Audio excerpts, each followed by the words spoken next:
तो रत्नों की विशेष बातें आपने जानी, रत्नों का वजन आपने जान लिया। अब ये जानिए कि रत्न अगर आप धारण करने जा रहे हैं तो उनका सही तरीका क्या है। देखिए, रत्न बन जाने के बाद उसे कटोरी में गंगा जल में कम से कम आधे 1 घंटे या कच्चे दूध में डुबो लें। इसके बाद इसे साफ पानी से धो लीजिए। इसके बाद इसको ईश्वर को समर्पित कर दीजिए।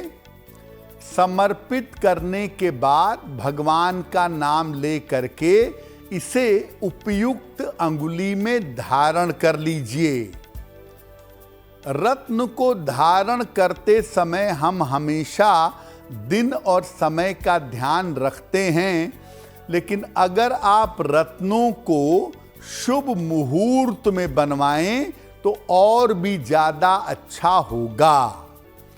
इसके अलावा ज़्यादातर कोशिश ये करनी चाहिए कि आप रत्नों को शुक्ल पक्ष में पहने।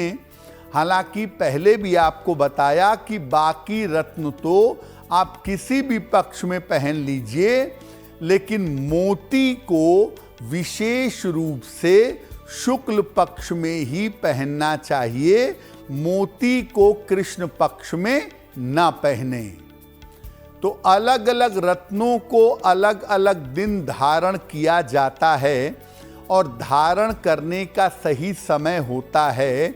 उसी समय पर अगर आप रत्न पहने तो आपको फायदा होगा। आप माणिक्य पहनते हैं, मूंगा पहनते हैं तो उन्हें दोपहर में पहना जाता है।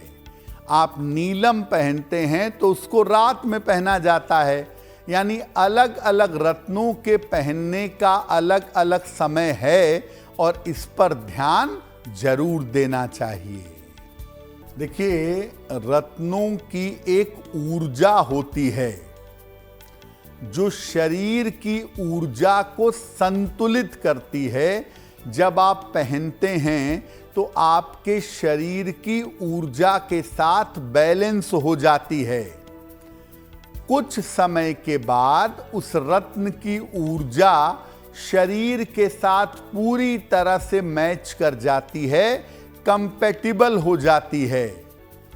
तब वो रत्न शरीर के लिए प्रभावहीन हो जाता है। जैसे आप कुछ दवाइयाँ, खासतौर से एंटीबायोटिक लंबे समय तक खाइए तो कुछ समय के बाद एंटीबायोटिक काम करना बंद कर देती है, क्योंकि शरीर इम्यून हो जाता है। सेम बात यहाँ भी है कि अगर कोई रत्न आपने 10 साल 20 साल पहन लिया तो वो आपके शरीर के साथ मैच कर जाएगी और ऐसे में वो इम्यून हो जाएगा। ऐसी दशा में या तो रत्न को बदल दीजिए और या रत्नों को दोबारा से ऊर्जावान कर लीजिए। एक कटोरी में गंगा जल लेकर के उसमें रत्नों को 24 घंटे भिगा दीजिए तो रत्नों के अंदर कुछ ऊर्जा वापस आ जाएगी। तो कुछ समय तक रत्न और चल देंगे। लेकिन अगर आप ऊर्जावान नहीं करते हैं तो ऐसी स्थिति में रत्नों को बदलना जरूरी होगा। देखिए, मान लिया आपको माणिक्य की ज़रूरत है और कोई माणिक्य पहना है, उसने आपको निकाल कर दे दिया, तो आप उसको सीधे मत पहनिए।